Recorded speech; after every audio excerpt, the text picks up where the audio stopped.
This is AI Podcast. I'm Ethan, and today we're digging into Hogwild.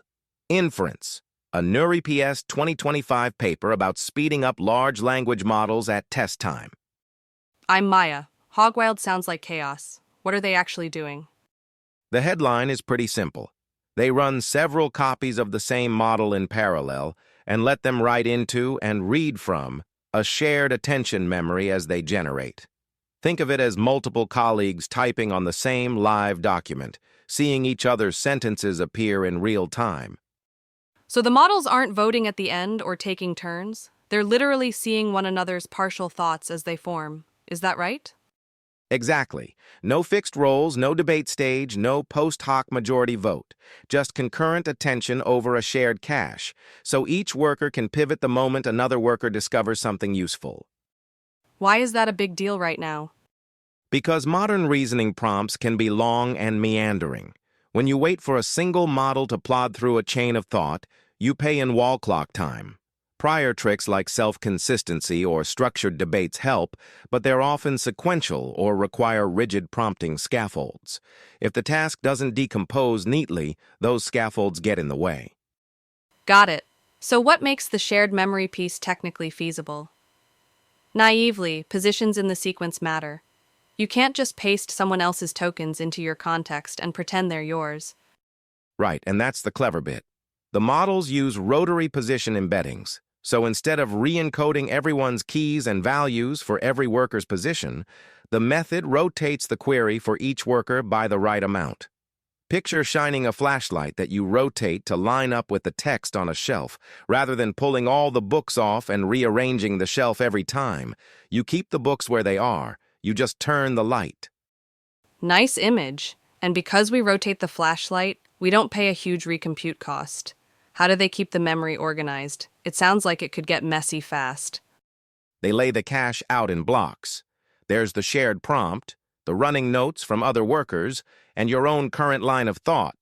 Each worker can attend across those blocks, so everyone sees the latest useful facts without trampling each other's space. Do they need to fine-tune the model to behave well in this group setting? No fine-tuning. They rely on light prompting to remind the workers to collaborate, avoid redundancy, and check each other's work. It's more like a gentle code of conduct than a heavy training regimen. Okay, but does it actually speed things up, or do we just move the complexity someplace else? The authors report solid throughput gains with a small latency bump per step. In plain language, tokens come out faster overall when you add a few workers, and the time to solve long problems drops. You don't get perfect scaling as you add more and more workers, but with a reasonable number, it's a meaningful boost. And what about quality? Parallel can sometimes mean sloppy. That's the pleasant surprise. On math and coding benchmarks, the shared cache approach matches or beats strong single-run baselines at the same token budget.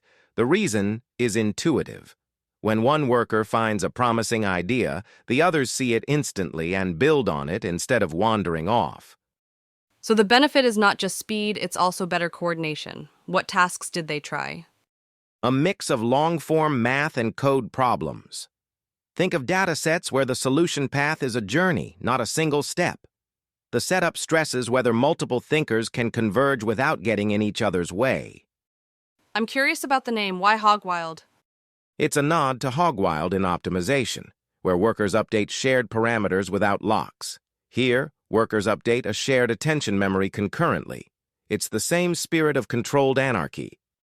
Controlled anarchy sounds risky. How do we know the workers aren't stepping on each other? For instance, could one worker read a half-written idea and run with it in the wrong direction? That's a fair concern. In practice, the block design and the model's own language understanding help cushion those edges. But yes, the paper flags that more workers and extremely long contexts can make coordination tougher. It's not a magic dial you can turn to infinity. Are there workloads where you wouldn't use this?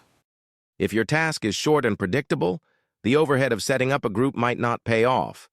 Also, if you're tied to specific kernels or hardware where the custom attention trick isn't available, adoption could be slower. Hogwild shines when you have long reasoning traces and you want models to cross-check as they go. You mentioned custom kernels. Does that mean it's hard to reproduce? It takes some engineering for sure. You need the concurrent attention kernel, the cache layout, and a scheduler that feeds multiple workers smoothly. The paper's contribution is that the math and the system design are well specified, so a motivated team can rebuild it. Let me play the skeptic a bit more. A lot of evaluation these days relies on an LLM as a judge. Does that show up here? It does in the collaboration analysis. That's useful, but imperfect, since judges can be biased. The more convincing part for me is the concrete accuracy and time curves on math and code problems. Those are harder to hand-wave away. So if I'm a practitioner, how would I reason about when to try this? Ask 3 questions. First, do I have long, multi-step prompts where one good insight can unlock the solution? Second, can I run a few duplicate workers on the same hardware without blowing my budget? Third, do I benefit if workers adapt midstream rather than at the end? If those answers are yes, Hogwild is a good fit. And how many workers is a few in your mind? Start small. 2 or 3 workers often give you most of the benefit with a manageable overhead. Beyond that, you can experiment, but gains tend to taper. Any tips for prompting these workers so they don't duplicate effort? Keep it simple. Remind them to check the shared notes before writing, to avoid repeating the same subproblem, and to flag when they adopt another worker's idea. It's the same etiquette you'd give teammates editing a shared doc. Where does this go next? A couple of exciting directions. One is combining Hogwild with speculative decoding, so you get concurrency plus faster token proposals.